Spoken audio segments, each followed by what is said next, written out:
në një kohë kur çmimi i naftës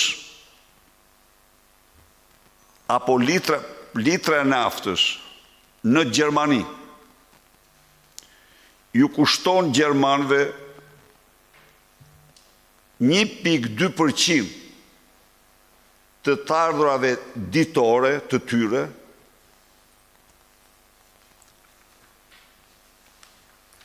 ju kushton zviceraanëve rreth 1% të ardhurave ditore, shqiptarëve u kushton 7 herë më shumë. Në qoftë se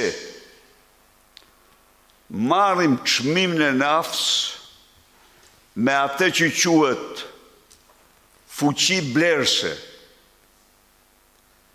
çmimi i naftës në Shqipëri është absolut më i larti në Europë dhe në botë.